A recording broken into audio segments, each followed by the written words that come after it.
Next 9 news में आपका बहुत बहुत स्वागत है। मैं हूं आपके साथ अबरारुल हक रहमान। छत्तीसगढ़ में विधानसभा चुनाव सर पर और विधानसभा चुनाव को लेकर इस वक्त जो फहरिस्त जारी कर दी गई है उस फहरिस्त पर आज विस्तार से चर्चा करेंगे। दरअसल अंबिकापुर सीट और पाटन विधानसभा सीट ये दो ऐसी सीटें हैं जिसके हार जीत से तय होगा कि प्रदेश में सरकार किसकी बननी जा रही है, सत्ता में कौन आ रहा है। लेकिन उससे पहले कि हम इस पूरे खेल को जो है परत दर परत समझे, आपको सबसे पहले ये बात समझ लेनी चाहिए कि छत्तीसगढ़ में जो 90 सीटों पर ये विधानसभा चुनाव होने वाले हैं, दरअसल ये भारतीय जनता पार्टी के लिए भी आसान नहीं रहने वाला, क्योंकि इस विधानसभा चुनाव में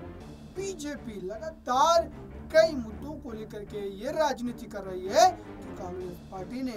यहाँ पर प्रदेश के विकास के लिए कोई बड़े कदम को नहीं उठाया। और दरअसल उसका ही नतीजा है कि आप सीधे तौर पर देख रहे हैं कि यहाँ पर एक के बाद एक जो है ये चुनावी माहौल जो है बिगड़ता और बनता चला जा रहा है। लेकिन अंबिकापुर सीट की हम बात करें, जहाँ से टीएस देव सिंह चुनावी मैदान में है, दरअसल इस सीट का गणित कुछ ऐसा रहा कि वहां पर टीएस देव सिंह के घराने का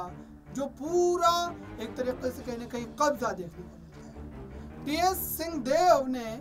इस पूरे सीट पर अपने कब्जे को जमा रखा और अब तक जो भी चुनाव हुए हैं उसमें से मात्र एक बार भारतीय जनता पार्टी को जीत मिलती नजर आई। तो इस बार क्या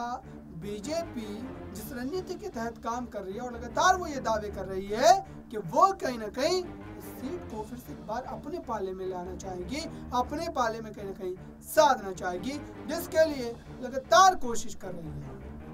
और कई मामलों में तो ये देखा जा रहा है कि आने वाले दिनों में कहीं ना कहीं इस पूरे मामले को लेकर के सीधे तौर पर राजनीतिक फिजा जो बदलती नजर आ सकती है।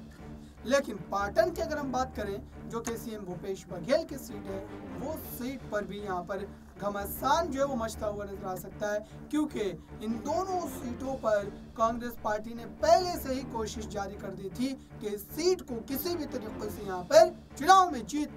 करके ही आना है, क्योंकि अगर इन सीटों पर हार होती है तो आप समझिए कि ये मामला कितना ज्यादा गंभीर होता चला जाएगा, कितना ज्यादा इसको लेकर के ये जो है तमाम तरीके से मुद्दे जो कहीं ना कहीं बिगड़ते और बनते हुए नजर आ सकते हैं। फिलहाल इस पर हमारी नजरें बनी हुई है, जो भी अपडेट होगा वो हम आप तक पहुंचाते रहेंगे। इस खास रिपोर्ट में बस इतना ही। जुड़े रहिए बड़ी खबरों के लिए नेक्स्ट 9 न्यूज के साथ।